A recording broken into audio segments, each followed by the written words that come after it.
Hola, ¿qué tal? Muy buenas tardes a todos desde Santiago de Chile.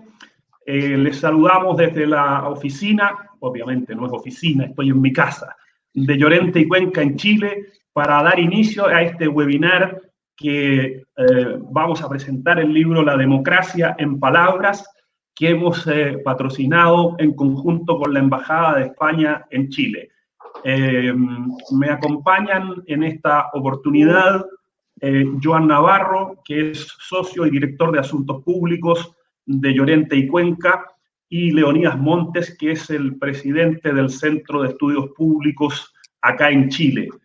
Pronto se va a incorporar Enrique Ojeda Vila, el embajador de Chile en España, que quiero ser muy justo, fue él la persona que tuvo la iniciativa de hacer esta presentación de este libro en Chile en este momento tan especial que estamos viviendo. Estábamos con un pequeño problema técnico, pero esperamos que Enrique se pueda incorporar en los próximos minutos. Comentarles que este es un libro que es una recopilación de más de 50 discursos de la transición española desde los años 78 hasta el año 2019. Y la verdad es que cuando uno lo lee y ve la riqueza de esas palabras, lo conversábamos antes de entrar al aire con Joan y con Leonidas, acordarse de la retórica de, por ejemplo, de un Adolfo Suárez, qué cosa más impresionante. Y como Llorente y Cuenca y en la Embajada de España en Chile hemos pensado que este es un muy buen momento para recordar eso que pasó durante la transición española, porque nosotros en Chile estamos enfrentados a un proceso, bueno, no es exactamente una transición, pero este proceso constitucional que nos llevará a las urnas el próximo 11 de abril, en poco más de un mes, para elegir a los constituyentes que tendrán la responsabilidad de escribir una nueva Carta Magna para Chile, que ojalá sea una casa común por los próximos 30, 40 años. Por eso también es tan importante la visión de Leonidas, que preside el Centro de Estudios Públicos, que es una institución que realmente es una de las instituciones más prestigiosas en materia como think tank en nuestro país. Ahí se ha incorporado Enrique, por lo menos ya vemos la foto del embajador, así que pronto lo vamos a estar viendo en pantalla. Voy a desordenar un poco el programa mientras aparece Enrique y te cedo la palabra, Joan, para que tú nos cuentes de este libro que fue presentado en diciembre, a fines de la pandemia, a fines del año de la pandemia en Madrid, y que hoy día lo compartimos desde JIT y desde la Embajada de España en Chile para Chile y España. Buenas tardes, oye, Joan, y un gustazo de saludarte. Pues claro que sí, muchísimas gracias, Pancho, muchísimas gracias por esta oportunidad. El embajador, que ya estamos viéndole en este momento, también darle la bienvenida y el agradecimiento por la iniciativa, porque nos consta, es una idea del embajador que no puedo estar más que extraordinariamente agradecido. No, y si me permitís, nada, disculparme efectivamente estas cosas de la técnica de la comunicación de estos tiempos, que me ha hecho incorporarme con un poco de retraso, pero saludos muy cordiales a todos los participantes, los ponentes y a los que nos están siguiendo. Un honor teneros aquí, de verdad muy importante para la Embajada de España este evento. Gracias a ti, Enrique, nosotros, porque como dije antes de que te incorporaras, tú fuiste quien me llamó y me dijiste, oye, Pancho, ¿por qué no hacemos esto? Esto se ha presentado en España y sería importante presentarlo en Chile. En el programa original íbamos a tener una presentación de Enrique, pero ya le había pasado la palabra a Joan. No sé si partes tú, Joan, o partes tú, Enrique, y luego comenta Leonidas y vamos intercambiando. No, como queráis. Parece seguimos como ibais, y ya para hacerlo así más fresco, más atractivo para los oyentes, quizá al final ya intervengo, comentamos algo sobre cómo vemos desde la Embajada esta iniciativa y la importancia que le concedemos, ¿no? Pues, Joan, el micrófono todo tuyo, entonces. Muchísimas gracias, embajador, de una forma singular, por el hecho de que estás representando a nuestro país en este precioso país chileno. que tantos buenos recuerdos de juventud me trae. Y además decirte que, claro, tú debes de saber que la vanidad de un autor no tiene límites, con lo cual que un embajador recomiende una publicación de un servidor, pues es doblemente de agradecer. Y luego, bueno, pues también la presencia de Leónidas con nosotros, que es una personalidad que incluso, bueno, he tenido ocasión de poder leerte y escucharte en muchas ocasiones, el que quieras acompañarnos este ratito para comentar esta publicación, para nosotros también es un honor. Y bueno, no os tengo que contar que mi relación con Pancho es una relación de cariño, de admiración profesional, en la que nos une una empresa que a los dos nos encanta y nos apasiona. Y pensamos que estamos ahí o queremos estar siempre al servicio de nuestros clientes, pero también de nuestros países, de nuestros respectivos países. Es una compañía que une el compromiso de la calidad con el cliente con el compromiso que yo creo que todas las empresas deben de tener con sus propios países, ¿no? Por lo tanto, oye, de verdad que es un gusto dedicar este ratito con un buen grupo de amigos para hablar de algo que siempre es tan íntimo para un autor como una publicación.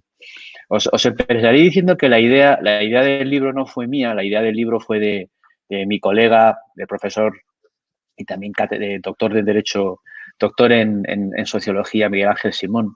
Miguel Ángel Simón y yo hemos coincidido a lo largo de nuestra vida profesional, en muchas etapas profesionales, asesorando a distintos políticos, presidentes de gobierno, candidatos, ministros, en distintas etapas.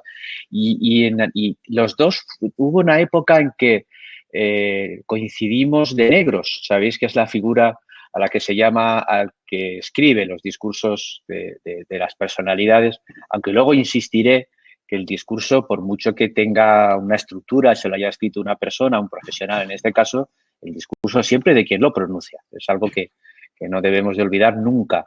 De quien lo pronuncia y de la época en la que se recibe, que es una cosa que creo que es muy relevante de reseñar. Pero bueno, Miguel Ángel y yo habíamos coincidido profesionalmente pues en esa tarea de escribir para nuestros candidatos y nuestros presidentes y nos dimos cuenta que en nuestros múltiples viajes siempre veníamos en el avión cargados con libros de otros países. Yo recuerdo tener algunos, además de algunos discursos memorables también de Chile, y no teníamos un libro de discursos de políticos españoles. O sea, francamente, empezamos a buscar en nuestras bibliotecas, que ya os podéis imaginar por la edad que ya tenemos, que empiezan a ser extensas, que bueno, pues teníamos discursos, por supuesto, todos los discursos de los presidentes americanos, que los hemos estudiado creo que todos, los discursos de todos los presidentes franceses, que luego sigue siendo la pasión para los que nos dedicamos a la política, ¿no? Por supuesto, muy trufados con discursos de presidentes latinoamericanos que han marcado época, y sin embargo no teníamos una recopilación de discursos de la transición y de discursos de la democracia española, de discursos. Hemos intentado llegar al 2019, algunos discursos ya de la nueva política española, que 45 años después tiene muy poco, 40 años después, disculpadme, tiene muy poco que ver con aquella transición, con personajes completamente distintos, edades completamente distintas y en un país completamente distinto, ¿no? Entonces nos pusimos a hacer este trabajo y lo primero que hubo que hacer, y esto también es, creo que es bueno reseñarlo, es, mi colega decía que había que sacar la grasa del jamón en los discursos y dejar solamente el jamón, porque algunos discursos de Felipe González, algunos discursos del presidente Aznar no llegaban a las 2 horas 15, es el discurso más largo que se ha dado en el Parlamento español por parte de Pablo Iglesias, pero eran discursos realmente largos con apartados que tenían un significado técnico en la época en las que se pronunciaban, pero que ya no tenía ningún sentido releerlos, con lo cual hubo que hacer una tarea de edición. Yo creo que eso le ha dado al libro una ventaja técnica muy buena, y es que, bueno, para los amantes de la comunicación política y para los amantes de la política, hoy tenemos textos, 45 textos en realidad, que han sido acotados. Por supuesto, los textos de Su Majestad el Rey no hacía falta acotarlos porque eran siempre muy breves, cosa que se lo agradecemos extraordinariamente, ¿no? Pero en el resto de los discursos parlamentarios pues hemos tenido que editar para concentrar aquellas cosas que nos parecían más relevantes.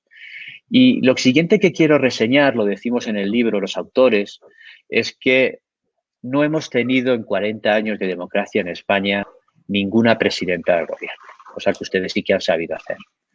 Y lo tuvimos que reseñar porque nos quedaba un libro profundamente machista, como ha sido la política, y sigue siendo la política en España. Una cosa de hombres, de varones. Lo tuvimos que reseñar. Y estuvimos a punto de incorporar discursos de excelentes políticas que han ocupado posiciones no relevantes, vicepresidentas de gobierno, ministras, líderes de partidos políticos, pero al final no lo hicimos porque queríamos señalar precisamente ese hecho, el hecho de que durante 40 años no queríamos camuflar el hecho de que durante 40 años la política española ha sido una cosa de hombres. Bueno, no es que sea tan excepcional, pero yo creo que hoy es una de las cosas que caben resaltar y que ojalá, si hay una segunda edición, esté trufado de discursos de candidatas, de presidentas y de políticas excelentes que tenemos, por supuesto, en todos los países latinoamericanos y también en España, ¿no? Destacar, por lo tanto, este aspecto, ¿no? La última consideración sobre la estructura del libro es que, claro, 40 años se nos hacen ya muy largos. Hay muchos personajes de la historia que yo he convivido con ellos, compartido experiencias profesionales. Es verdad que yo llevo 35 años en este sector, por lo tanto, pues ya han sido unos cuantos líderes políticos, pero cuando yo se lo cuento a mis hijos no les suenan de nada, pero de nada, de nada, de nada. O sea, de nada. O sea, y eso que son buenos estudiantes y han estudiado bien historia en el instituto. Aún así, es como cuando a mí me hablan de Alfonso XII o Alfonso XIII, ¿no? Lo acabo de confundir exactamente en qué etapa ocurrió aquello. Y lo que hicimos para intentar contextualizar un poco las etapas fue dividirlas en los distintos momentos políticos de la evolución española y encargarle a una personalidad, una personalidad que haya vivido esa etapa de una forma singular y pedirle un pequeño análisis del contexto. Al texto le hace falta contexto. Y bueno, grandes amigos, 3 de los cuales han sido jefes de gabinete de varios presidentes del gobierno, han escrito en el tema, grandes periodistas de la actualidad española nos han acompañado escribiendo también sobre momentos importantes, los momentos de las crisis económicas, los momentos de la abdicación del rey, los determinados momentos que han ido marcando la historia política española y que se ven reflejados en los discursos, pero que necesitaban de una nota de contexto que les hiciese más relevante. Y voy por acabar en esta primera intervención y permitir que el embajador y que Leónidas pueda interrogarme lo que le plazca y además luego podamos discutir entre nosotros sobre la actualidad, que es lo que realmente más nos gusta. Siempre en todas las presentaciones he tenido que hacer frente a la misma pregunta y me vais a permitir que me anticipe. Y es, ¿quién tenía mejor oratoria? ¿Los presidentes de la transición o los actuales? Claro, cuando eso te lo hacen en televisión, te preguntan en televisión y bueno, yo soy una persona con responsabilidades públicas y no quiero que el presidente del gobierno actual, buen amigo mío, me llame por teléfono 10 minutos después para decirme lo que realmente piensa de mí, pues tengo que matizar mi respuesta. Y mi respuesta de verdad y con honestidad es que estamos hablando de países completamente distintos. Los candidatos de la transición, los presidentes de la transición, el propio Felipe González de la transición es una personalidad totalmente distinta de la que yo tuve el honor de servir en el 95-96, ¿no? Ya 16 años después. Y en aquellos momentos los discursos eran discursos aspiracionales. Eran discursos que no miraban a la España real, sino a la España que se quería construir. Eran discursos llenos de vocación, de buenas palabras, de grandes apelaciones a los valores morales, a la construcción de un país común, que hoy no tenemos. Hoy no tenemos en el discurso, pero justo tenemos el país que aquellos políticos quisieron construir. Hoy tenemos el país que se soñó, el país que se escribió, el país que se declamó delante del Parlamento Y tenemos unos discursos que no tienen nada que ver con un país de futuro, tienen que ver con, lo he dicho y se me ha enfadado algún político actual, pero creo que es muy real, tienen más que ver con el ciclo de la noticia del informativo del mediodía. Hoy sales del Parlamento y clavas la noticia para que te salga en el informativo y si te da para eso ya has matado el ciclo de la noticia y al día siguiente la cosa ya empieza a ser distinto. Pero es que el país es distinto, los ritmos de comunicación son distintos y además yo he hecho algún ejercicio con mis alumnos en la universidad de intentar declamar algunos discursos de Alfonso, del presidente Suárez, de Adolfo Suárez, intentar declamarlos en el aula y hoy discursos maravillosos del presidente Suárez quedan ridículos, ridículos. La gente no te los acepta porque estamos en otro punto, no queremos que nos cuenten grandes historias del futuro, queremos que nos resuelvan un poco los problemas más cotidianos, ¿no? Por lo tanto, hay una enorme diferencia, pero no es culpa de nuestros políticos ni tiene que ver porque tengan un nivel intelectual o de oradores peor. Es más, y aquí termino, si me permites, Pancho, es más, objetivamente hablando, los políticos jóvenes de la democracia española actual son mejores oradores. Objetivamente hablando, declaman mejor. Objetivamente hablando, tienen mejores registros desde el punto de vista de la cotidianidad y desde el punto de vista de ese ejercicio de fino con el estoque parlamentario siempre tan necesario y son oradores adaptados a un nivel de espectáculo más exigente que algunos de los discursos del pasado. Solo que cuando los leemos con anterioridad lo hacemos con paciencia. Hoy, como no hay paciencia para leer a los discursos actuales, han tenido que elaborar un discurso más adaptado a los 155 caracteres de Twitter, ¿no? No es culpa de nuestros políticos, es una conquista social que hemos cambiado, que nos ha permitido cambiar el país también. También es verdad que quizá la bronca política que tenemos y que nos estamos acostumbrando hoy en muchos países, no solo en España, esa polarización no tenga nada de positiva, eso es otro aspecto, pero no, nuestros políticos, y acabo, son políticos excelentes que declaman muy bien, que hacen buenos discursos para un país radicalmente distinto. Y hasta aquí mi presentación y reiterar mi agradecimiento a los tres por compartir este rato con nosotros. Muchas gracias, Joan. Fascinante escucharte, como es fascinante leer esos discursos de la transición española. Enrique, te cedo la palabra para tu primera intervención y luego a Leonidas. Gracias, Pancho. Joan, una magnífica presentación. Me ha gustado muchísimo cómo lo has enfocado.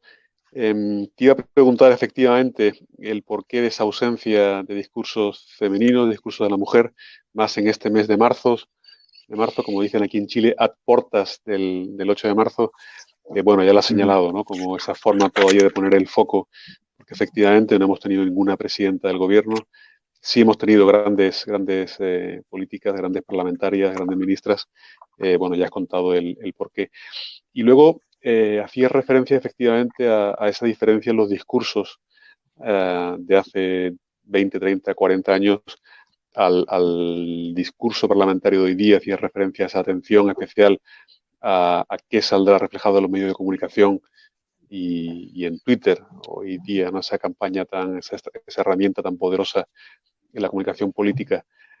Y yo creo que es una de las cosas que de verdad me llamó la atención del libro, el rescate del Parlamento como ágora de la política, ¿no? Como lugar donde efectivamente se lanzan esos discursos que no solo quieren dirigirse a la realidad del país, sino hacia dónde pretende ir ese país, ¿no?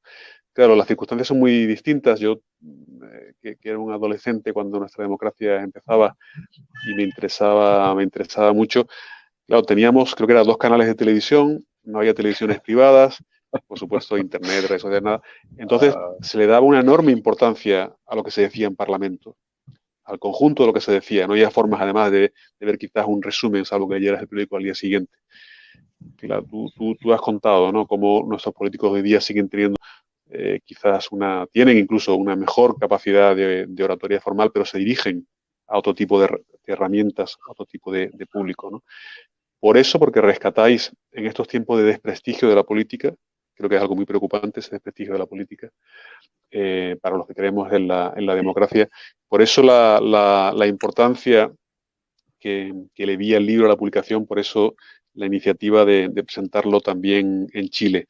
El Parlamento como ágora de la política, como lugar de encuentro de las distintas sensibilidades que tiene todo país. Muchas gracias, embajador. Leonidas, te cedo la palabra. Reitero, para los que se incorporaron tarde, y probablemente aquí en Chile todo el mundo conozca a Leonidas, pero la gente que está conectada desde España, Leonidas es el presidente del Centro de Estudios Públicos, una de las instituciones más prestigiosas en nuestro país en materia de estudios políticos. Leonidas, gracias por acompañarnos. Gracias, Pancho. Me está subiendo el perfil porque soy director ejecutivo solamente. Bueno. Oye, no, agradecerle antes que nada al embajador Enrique por la invitación a comentar, a leer este libro, diría yo, y felicitar a Joan Navarro y a Miguel Ángel Simón por el trabajo que hicieron. Él hablaba del jamón, y la verdad es que los 45 textos no son cualquier jamón, son un jabugo pata negra lleno de bellotas, y realmente una delicia leer la democracia en palabras y todo lo que uno puede aprender de este libro, las lecciones que están históricas, etcétera, etcétera. Ya hablaremos de eso en más detalle.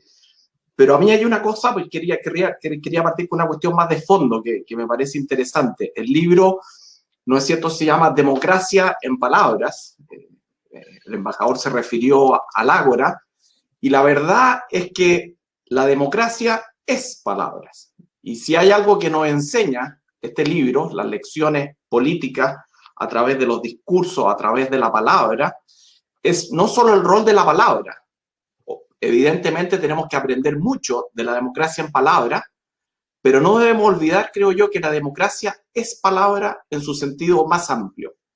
Y ahí viene la idea de la palabra como logos, ¿no es cierto?, que viene desde los griegos, por eso el embajador hablaba del ágora, y el logos hay que entenderlo como verbo, como razón y también como acción.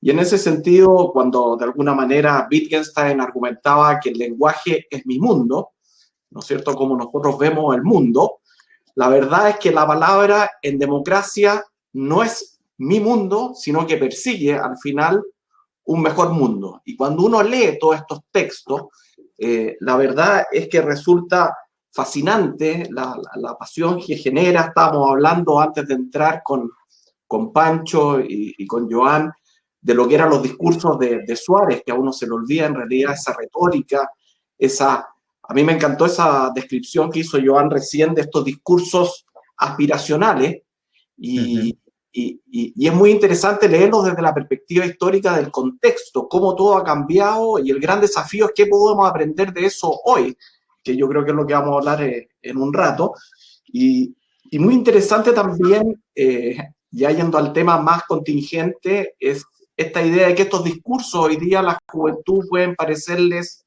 insípidos. Tú decías, Joan, que habías leído ante una clase, ¿no es cierto?, algunos pasajes de Suárez, y en realidad no había una reacción. Es algo distinto, ese a otro contexto, a un sueño diferente al que se vive hoy. Y lo cierto es que estamos viviendo no una época de cambio, sino que un cambio de época que es un tremendo desafío para la democracia.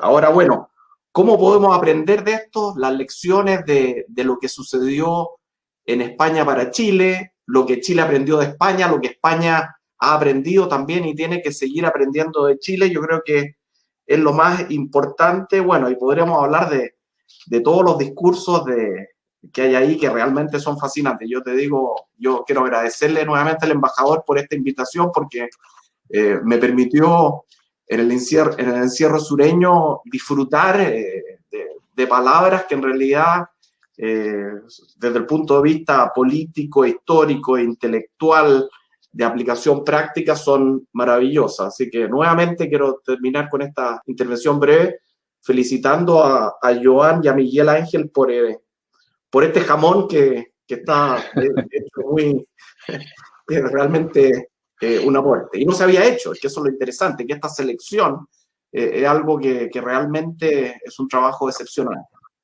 Gracias, Leonidas. Fíjate que, curiosamente, sin querer queriendo, ayer se cumplieron 30 años del discurso en que el presidente Aylwin dio a conocer en Chile el informe de la Comisión de Verdad y Reconciliación, el más conocido como el informe Rettig, en que pidió perdón a nombre de todos los chilenos por las violaciones a los derechos humanos cometidas durante la dictadura. Y la verdad es que fue muy impresionante, porque incluso ayer compartíamos con Enrique, hasta en periódicos españoles hubo repercusión de ese discurso, que fue un discurso, y perdón que lo diga porque es mi padre, pero que fue un discurso verdaderamente emocionante y que yo califico como uno de los momentos más conmovedores de la transición chilena. En fin, están llegando algunas preguntas por el chat, hay unos comentarios también, pero Joan, no sé si tú quieres seguir un poco adelante y animo a la gente que nos está escuchando y nos está acompañando, que nos manden las preguntas por el chat. Déjame, mientras seleccionas alguna pregunta, Pancho, si te parece, hacer una breve referencia, un poco atrevida por mi parte quizá, a ese doble aprendizaje que tenemos entre nuestros dos países, que como todos sabéis, y no quiero repetir tópicos, están unidos por muchísimos lazos de historia, en donde el idioma no es precisamente el mayor, quiero decir. Los dos países han tenido una dictadura horrible a sus espaldas. Y los dos países han reconstituido una democracia. He de decir que ustedes la tenían antes de esa dictadura, nosotros tuvimos que aprender a hacerla después. Nuestra república, con anterioridad a nuestra época histórica peor, fue una experiencia de democratización, pero no acabó en una democracia como la que ustedes han dado siempre ejemplo en toda Latinoamérica y en todos los países que teníamos mucho que aprender de la cultura política chilena. Yo fui un joven militante socialista de los que la Yusi nos mandaban a aprender a sitios donde había mucho que aprender, y nos mandaron precisamente a Chile en épocas complicadas para comprender lo que era el espíritu del compromiso, de la militancia, del amor por la democracia, en momentos delicados de la historia de ustedes, ¿no? Los españoles siempre les hemos visto. Por cierto, quiero contar la anécdota que me sorprendió de aquellas visitas. Encontrarme un señor muy humilde, con un trabajo muy humilde en medio de la calle, preguntándome, y me dijo: usted es español, ¿verdad? En un momento en que la política no era una cosa para hablar demasiado. Y entonces recuerdo perfectamente el enorme conocimiento que ese señor tenía de la política española. Me quedé impresionado. Realmente impresionado, pero dejó de ser una anécdota cuando me di cuenta de que esto era algo bastante habitual, como ustedes viven la política europea, la política española. Decirles que nosotros también vemos con mucha atención la política latinoamericana, pero no con tanta. Somos más europeos, nos miramos al ombligo un poco más, probablemente, que ustedes, ¿no? Pero tenemos mucho que aprender. Nuestros países han hecho ejercicios de democracia extraordinarios, ustedes con experiencias de poder haber unido distintos partidos durante mucho tiempo, pues, y a coaliciones electorales importantes durante mucho tiempo para facilitar la gobernabilidad del país. Nosotros, los españoles, estamos aprendiendo a hacer eso ahora. En nuestras comunidades autónomas siempre hemos tenido gobiernos de coaliciones, ¿verdad? Sobre todo la comunidad autónoma catalana, que es una experiencia de gobiernos de 9 y 10 partidos de forma tradicional, pero a nivel nacional no. A nivel nacional llevamos escasos 8 o 9 años de una política distinta, convulsa, después de nuestra crisis económica del 2008 y luego hasta llegar al 2011, nuestros sistemas de partidos estallaron, pasamos de un bipartidismo imperfecto a un bibloquismo fracturado, que es como los sociólogos llamamos a la situación actual, y estamos aprendiendo a llevarnos bien entre partidos. Bueno, pues de esto tenemos que aprender de ustedes. El valor de la palabra, el valor de la concertación, el valor de pactar políticas por difíciles que sean, aunque en su caso, a veces el sistema electoral funciona con un peso mayoritario que nosotros no tenemos, pero tenemos que aprender de quienes llevan muchos años haciendo de la necesidad virtud y de la necesidad del acuerdo y del compromiso, pues el mayor activo político que tiene probablemente un político, ¿no? Estamos aprendiendo. No nos va muy bien, de momento estamos con un circo raspado, ¿eh? De decirles que tenemos nuestro primer gobierno de coalición nacional, no es precisamente un ejemplo de estabilidad todavía. Estamos aprendiendo a gestionar las lógicas discrepancias sin que la opinión pública española se escandalice todos los días. Estamos en ellos, lógicamente, además, también aprendiendo en un contexto de clase difícil, como ha sido una pandemia durísima, con las mismas características que las que ustedes están sufriendo, ¿no? Pero estos ejercicios a los que el embajador y Pancho nos ha invitado a hacer una reflexión común son ejercicios que nos permiten hacer esa mirada transatlántica, esa mirada de aprendizaje y esa mirada de ponernos un poco de humildad también en las palabras. Yo creo que los españoles debiéramos de mirar al mundo con un poquito más de humildad de la que lo miramos, y nos vendría muy bien tener un poquito más de capacidad de comprensión y de aprendizaje. Y de Chile, quiero decirlo con claridad, los españoles podemos aprender mucho. Gracias, Joan. Están llegando algunas preguntas por el chat. ¿Qué podemos, de cara al proceso constitucional que vamos a vivir, qué podemos aprender? Lo dejo abierto a quien quiera, no sé, Joan, Leonidas, embajador. ¿Cómo podemos aprender de lo que hemos visto en este libro? Leonidas, por favor. Ya. Claro. Mira, yo creo que tenemos que aprender de la palabra. Nuevamente, sí. Y lo mencionaban recién no solo el embajador y Joan, sino que recordemos lo que dijo Neruda y los lazos, yo diría que indisolubles que existen y emocionantes entre Chile y España, ¿no es cierto? Pancho recordaba el discurso de don Patricio, y bueno, hay que recordar que hace 80 años esas palabras de Neruda cuando observaba la partida del Winnipeg con 2.375 españoles. ¿Y qué es lo que decía? Que la crítica borre toda mi poesía, si le parece, pero este poema no podrá borrarlo nadie. Esas palabras, ese canto, mientras miraba este sueño, están todos los testimonios de ese viaje, ¿no es cierto?, cuando llegaron a Chile todos estos españoles, dicen relación con ese vínculo que hay entre Chile y España. Y la lengua, yo creo que el gran tema, la palabra, hay esa descripción maravillosa que hace Neruda en Confieso que he vivido, donde el poeta habla de la conquista, ¿no es cierto?, con rudeza tal vez lo que fue la conquista, pero él dice las palabras luminosas que se quedaron aquí resplandecientes, y concluye con esta frase que a mí me parece maravillosa: salimos perdiendo, salimos ganando, se llevaron el oro y nos dejaron el oro, se lo llevaron todo y nos dejaron todo, nos dejaron las palabras.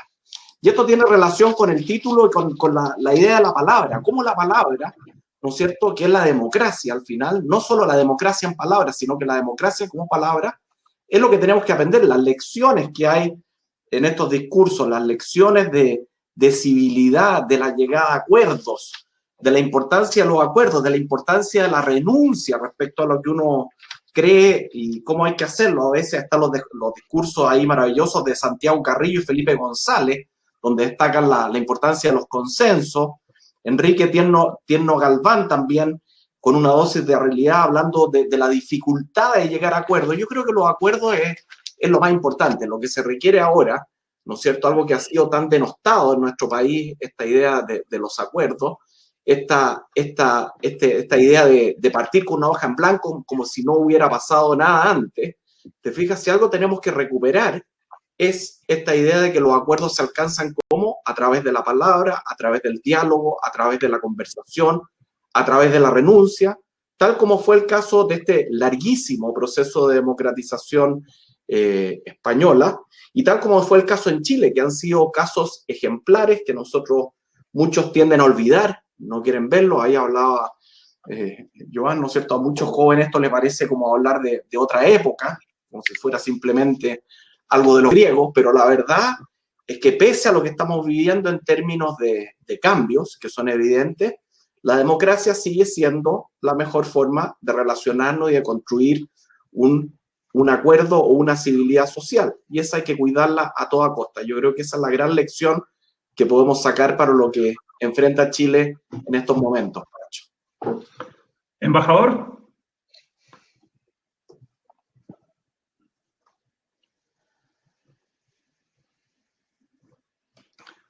¿Cómo lo ves, Enrique?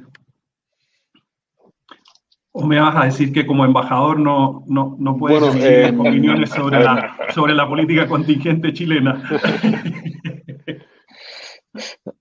No, ya sabes, por supuesto, que todo el respeto, efectivamente, a este gran país que es Chile, que también nos acoge a los españoles. Por supuesto, nunca voy a entrar en contingencia interna. Sí puedo decir, obviamente, el enorme interés que en España, en todo el mundo en realidad, ha suscitado el proceso constitucional chileno. Efectivamente, habéis hablado como a veces hay mayor atención de Chile hacia España que de España hacia Chile. Creo que en estos últimos meses se ha igualado bastante eso. Efectivamente, el detalle con el que se sigue aquí en Chile la actualidad política española es tremendo. Hay una magnífica relación entre todos los partidos del arco parlamentario de Chile y sus partidos hermanos, cercanos ideológicamente. Eso refuerza mucho la relación bilateral, y lo que ocurre en el Parlamento, en la institucionalidad española, se sigue muy de cerca.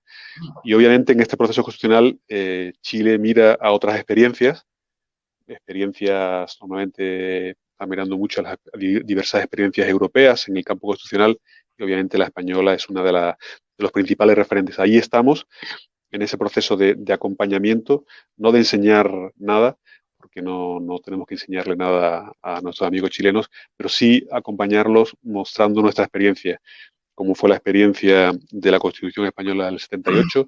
Yo estaba ya aquí en Chile cuando se cumplieron los 40 años de la Constitución de la democracia. Hicimos un evento muy bonito al que vino un representante de todos los partidos políticos, de todas las instituciones de la sociedad chilena. Que hicimos bien, que se pudo haber hecho quizás no tan bien, mostrarle eso a nuestros amigos chilenos, y que tomen lo que pueda interesarles.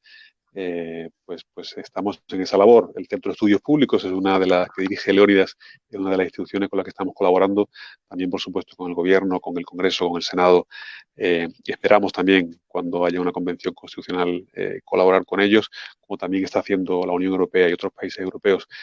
Con esa idea, no enseñamos nada, compartimos nuestra experiencia, y por eso también un poco la idea de esta presentación del libro, porque esa experiencia se resume, obviamente parcialmente, es imposible resumir toda la experiencia de la Constitución española, lo que ha sido ese camino, ese íter constitucional, pero este libro recoge muy bien las distintas fases, los distintos momentos, las distintas prioridades y sensibilidades que ha recorrido la democracia española.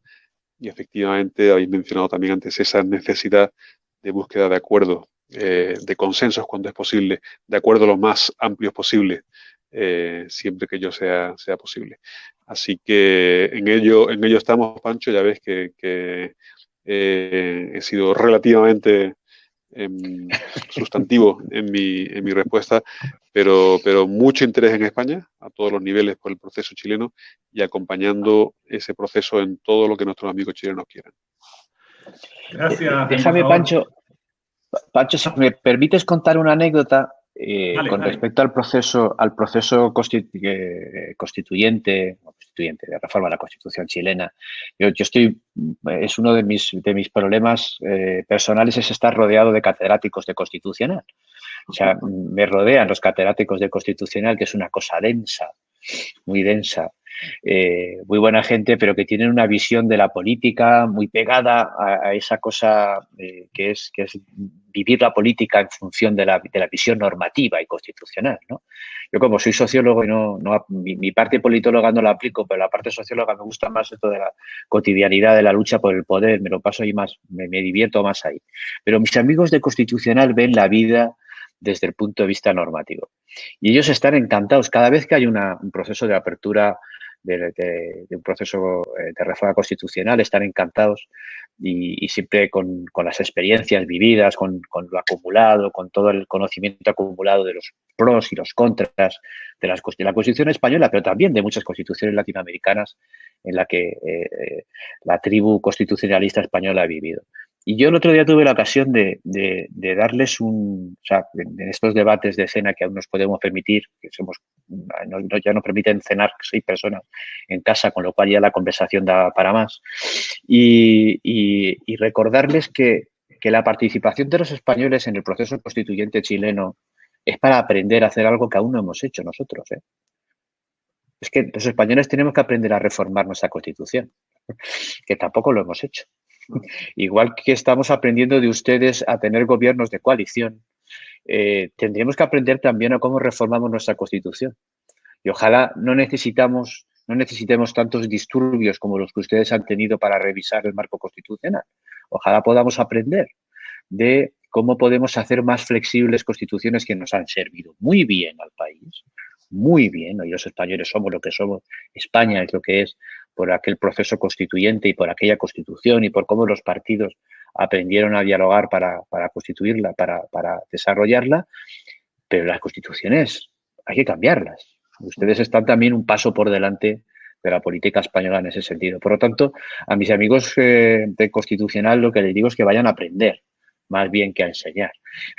Porque lo interesante es el proceso, lo interesante es el proceso de la conversación que se tiene como para poder volver a llegar a acuerdos sobre lo que se llegó a un acuerdo 30, 40 años después, antes, ¿no?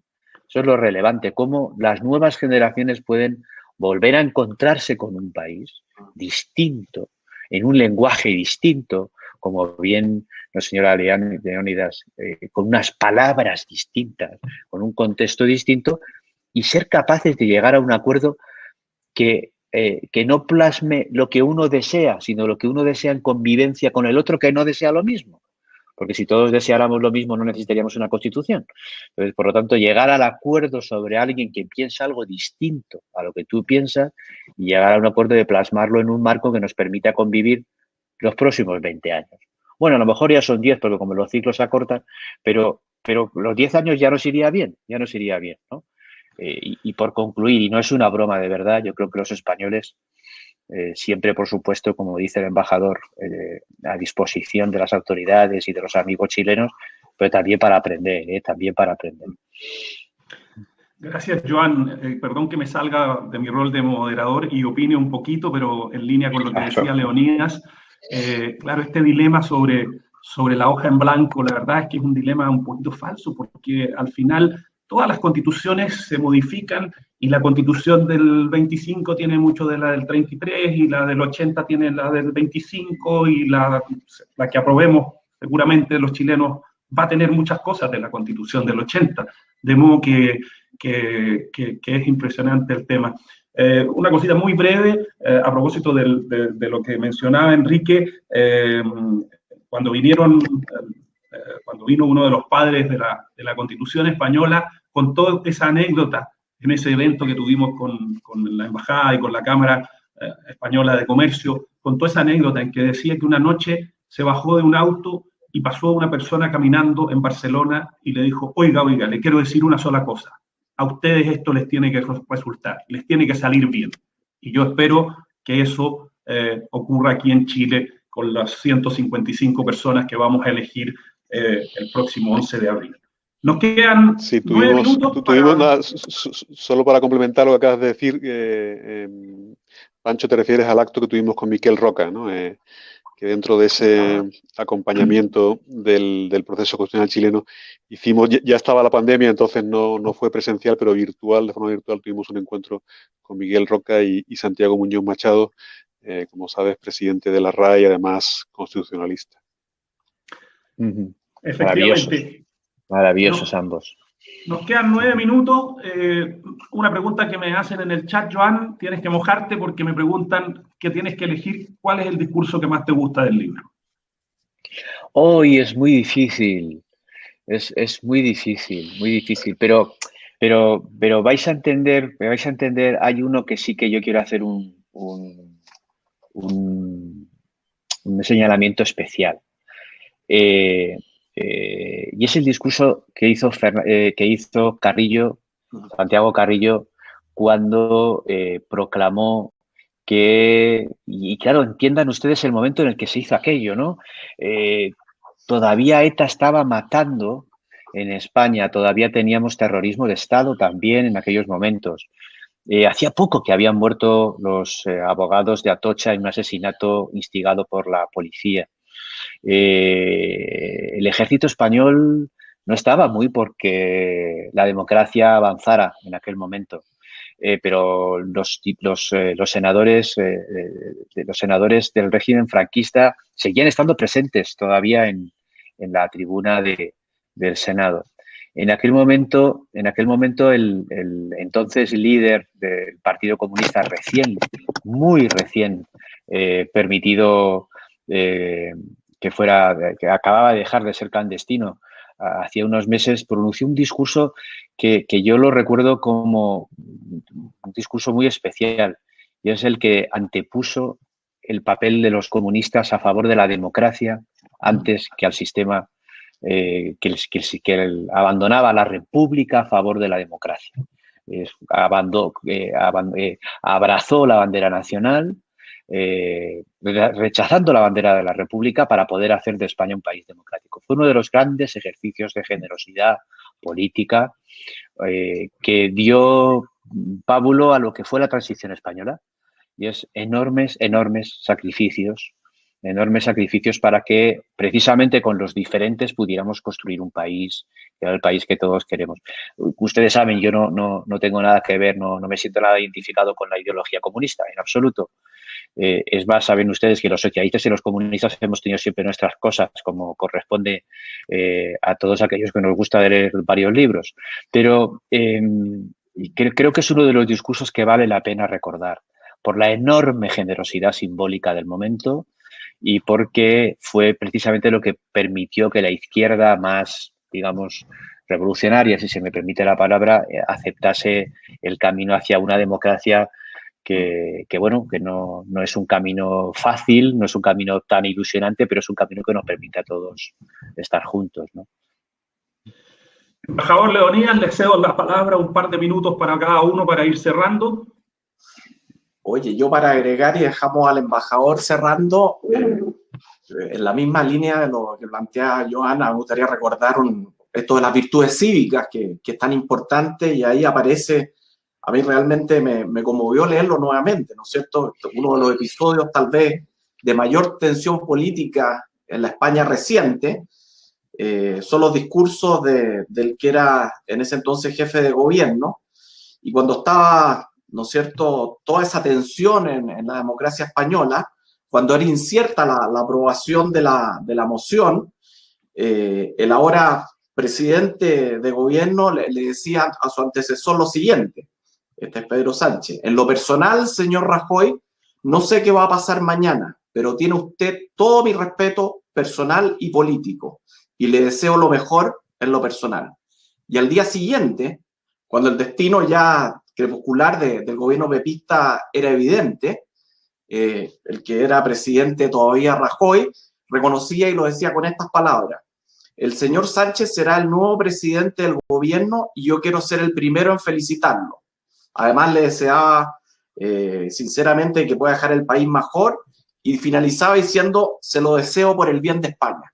Un poco en línea con lo de Carrillo, ¿no es cierto? Esto de las virtudes cívicas, como la palabra, de alguna manera, el reconocimiento, el hablar con la altura de la República en su sentido más amplio. Yo creo que esto está en estos 45 textos, ¿no es cierto? Y va muy en línea con lo de Carrillo, pero muy reciente. El reconocimiento tanto de Rajoy como de Sánchez. Gracias, Leonidas. Embajador, le cedo la palabra para que empecemos a culminar el webinar, agradeciendo a todos y agradeciendo a la gente que nos está acompañando.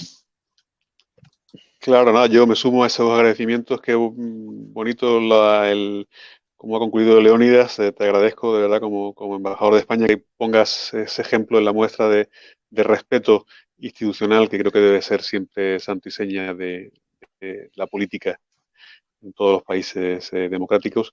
Un poco, Joan, Pancho, Leonidas, esta era la idea, este debate, este encuentro, esta conversación, lo que queríamos generar un poco desde la embajada, esas conversaciones con Francisco Elwin, con Pancho, buen amigo, para la presentación del libro, en este momento además en el que se mira con tanto interés no solo al presente a la actualidad de la situación política española, sino a cómo se hizo esa Constitución del 78, en circunstancias muy difíciles, y tú, Joan, hacías referencia a esos partidos políticos, esos líderes que venían de sensibilidades tan diferentes y por lo tanto a priori parecía imposible que se llegaran a acuerdos, se llegaron.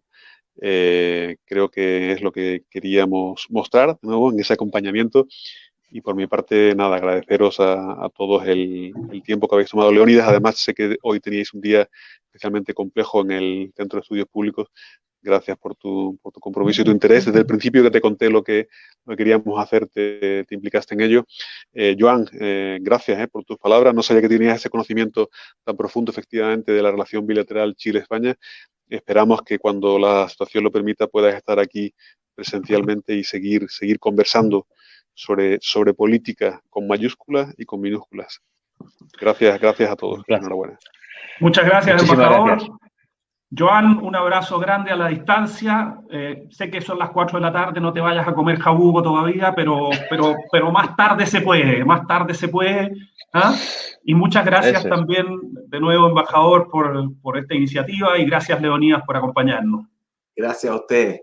En nombre de Llorente y Cuenca y de la Embajada de Chile en España, agradecemos a todos quienes nos han acompañado y los esperamos muy pronto en algún otro webinar, ojalá tan interesante como este. Muchas gracias, un abrazo a todos y muy buenas tardes.